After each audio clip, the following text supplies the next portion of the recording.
नमस्कार, आप देख रहे हैं न्यूज़ 24। आपके साथ मैं हूं रवि ठाकुर। असदुद्दीन ओवैसी, यह नाम है बिहार में आज के गेम चेंजर और कल के किंग मेकर का। पिछले बिहार चुनावों में ओवैसी के हाथ खाली थे, लेकिन इस बार उन्होंने महागठबंधन की झोली खाली कर दी है। हैदराबाद के अब बिहार का सीमांचल, जी हां, हैदराबाद के बाद अब बिहार का सीमांचल ओवैसी की AIMIM का नया गढ़ बन गया है। स्पेशल रिपोर्ट में देखिए, क्या सचमुच ओवैसी की वजह से तेजस्वी सत्ता के सिंहासन पर बैठने से रह गए? क्या वाकई ओवैसी बिहार में वोट कटवा रहे या उन्होंने पूरा चुनाव ही बदल दिया?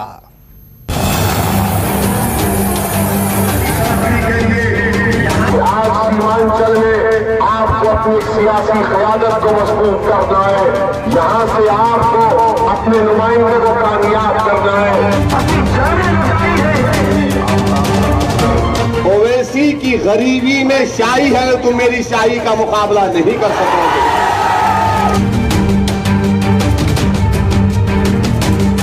नाम पैदा करोगे, अब देश के लिए बीजेपी को छोड़ दो। नीतीश कुमार आइए इस देश को बचाना। मियां मियां मियां भाई, मियां मियां मियां भाई, मियां मियां मियां भाई, अपन को बोलते मियां भाई, मियां मियां मियां भाई, मियां मियां मियां भाई, मियां मियां मियां भाई, अपन को बोलते मियां भाई।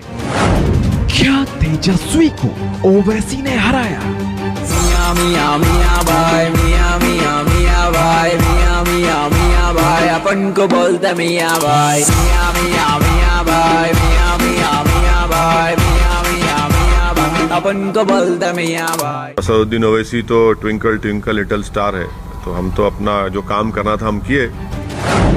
क्या बीजेपी को मियां भाई ने जिताया? ओवैसी ही नहीं, हमेशा सांप्रदायिक शक्तियां मिलकर चुनाव लड़ती हैं। बिहार में हराया, बंगाल में हराएंगे।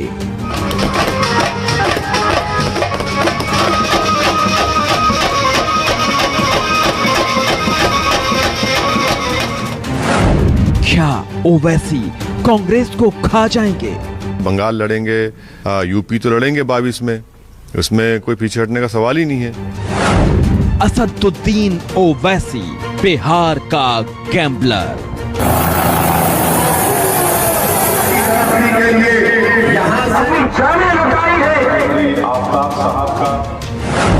ये है बिहार का सीमांचल।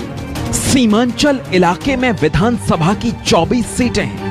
इन सीटों में से आधी से ज्यादा सीटों पर मुसलमान बहुसंख्यक हैं। असदुद्दीन ओवैसी की पार्टी AIMIM ने सीमांचल की 5 सीटें जीती हैं। सीमांचल की इस जीत से असदुद्दीन ओवैसी गदगद हैं। मैं सीमांचल की जनता का दिल की गहराइयों से उनका शुक्रिया अदा करता हूं कि उन्होंने मजलिस के उम्मीदवारों को कामयाब किया, और मैं उनको तयक़ुन देना चाहता हूं कि हमने हमेशा इस बात को कहा है कि जब हमने बिहार में अपनी सियासी सफ़र का आगाज़ किया तो हम इस बात का वादा किए थे, और आज भी हम ये कह रहे हैं कि हम सीमांचल से इंसाफ कराएंगे। चुनाव नतीजों के आने के पहले बड़े बड़े दिग्गज और राजनीतिक विश्लेषक ये मानकर चल रहे थे कि बिहार, खासकर सीमांचल के इलाकों में ओवैसी के रैलियों में जुटने वाली वो भीड़ वोटर नहीं थी। वो उसी को वोट करते हैं जिनकी भीड़ है। ये वोटर कांग्रेस और RJD के थे। लेकिन जब चुनाव परिणाम आया तो यह साफ हो गया कि सीमांचल के वोटरों ने अपने बदलाव के लिए ये वोट किए हैं। सीमांचल की सरजमीन पर बसने वालों से पिछले 60 साल से इंसाफ नहीं हुआ। वो न सिर्फ बिहार बल्कि पूरे भारत का सबसे पिछड़ा इलाका है। जो वहाँ के मसाइल हैं, जो वहाँ का बैकवर्डनेस है, जो वहाँ पर बाढ़ आने के बाद जो ज़मीन कटती है, वहाँ पर स्कूल, डिग्री कॉलेजेस नहीं है, अस्पताल नहीं है, ये सब चीज़ें हैं जिस पर हमको हमारे पूरे विधायक मिलकर इस पर पूरी कोशिश करेंगे। चुनाव से पहले न्यूज़ 24 ने सीमांचल की हर सीट का माहौल टटोला था। सीमांचल के ज्यादातर मुसलमानों की ओवैसी के साथ हमदर्दी थी, लेकिन ओवैसी की पार्टी को इस कदर बम्पर वोट मिलेगा ये किसी ने नहीं सोचा था। सुनिए चुनाव से पहले सीमांचल के मुस्लिम वोटर्स की AIMIM के बारे में क्या राय थी? आप ओवैसी को कैसे देखते हैं? एक नेता के रूप में देखते हैं कि एक जो है नेता है, अब वहां से आया है अपने तकदीर को आजमाने के लिए। अगर अल्लाह ने उसके तकदीर में बेहतर सोचा है, आ जाए तो बेहतर होगा, और अगर दूसरा आ जाए उसके नसीब में बेहतर है तो वो ज्यादा बेहतर होगा। ओवैसी को हम किस तरह से अब देखेंगे? ठीक है, वो कौम का जज्बा रखते हैं वो, लेकिन कहीं कहीं वो जो है जज्बाती हो जाते हैं। थोड़ा सा हमें शिकायत है अपनी बात। किशनगंज से जो AIM के कैंडिडेट खड़े हैं, हम लोग पूरा उम्मीद करते हैं कि वो यहाँ से जीतेंगे और तेजस्वी को सपोर्ट करेंगे। वो सरकार एंटी बीजेपी जो भी गवर्नमेंट बनेगी, ये जो AIM की पार्टी है, जिन लोगों को हम लोग वोट देंगे उनसे पहले मुआहदा करवाएंगे कि आप जो है जीतने के बाद वहां जाके एंटी गवर्नमेंट जो भी मानी बीजेपी का गवर्नमेंट, एंटी बीजेपी जो भी गवर्नमेंट स्टैब्लिश होगी उसको आप सपोर्ट करेंगे। किशनगंज में ये माहौल चुनाव से पहले था, लेकिन अब आंकड़ों के साथ समझिए कि चुनाव के बाद क्या हुआ। किशनगंज की कोचाधाम विधानसभा सीट पर JDU का लंबे समय से राजनीतिक वर्चस्व कायम था, लेकिन ओवैसी ने यहां से मोहम्मद इजहार असफी को उतारकर सारे समीकरण ध्वस्त कर दिए। ओवैसी के प्रत्याशी को यहां 50% वोट मिले।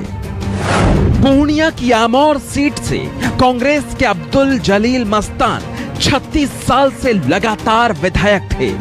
इस बार उन्हें सिर्फ 17% वोट मिले हैं, जबकि AIMIM के अख्तर उल ईमान ने 51% से ज्यादा वोट हासिल करके ये सीट अपने नाम कर ली। साफ है, यहाँ ऐसा कोई समीकरण बन ही नहीं सकता था जो असदुद्दीन ओवैसी की पार्टी को हरा सके। आज सीमांचल में आपको अपनी सियासी क़यादत को मजबूत करना है। यहाँ से आपको अपने नुमाइंदे को कामयाब करना है। अगर आप यहाँ से इजहार असफी को कामयाब करेंगे इंशाअल्लाह, तो मैं आपसे वादा कर रहा हूँ कि इजहार असफी पटना की तरफ नहीं देखकर बात करेंगे, वो दिल्ली की तरफ देखकर बात नहीं करेंगे, वो नीतीश कुमार से पूछकर बात नहीं करेंगे, बल्कि वो कोचा दामन की जनता की तकलीफ को समझकर बिहार की विधानसभा में आपके हक का मुतालबा करेंगे। सीमांचल में ये उम्मीद पहले से थी कि कोसी सीमांचल में जिस ढंग से ओवैसी का लोकसभा के चुनाव के बाद जो किशनगंज की विधानसभा सीट के लिए उपचुनाव हुआ था और ओवैसी की बिहार में एंट्री हो गई थी, वो सीट जीती थी। हालांकि इस चुनाव में वो सीट हार गई है, लेकिन ओवैसी फैक्टर होगा सीमांचल में, जहाँ की 70% तक मुस्लिम आबादी है और 2 दर्जन से अधिक कंस्टिट्यूंसी वहाँ से मिली है जहाँ मुस्लिम फैक्टर ही काम करता है।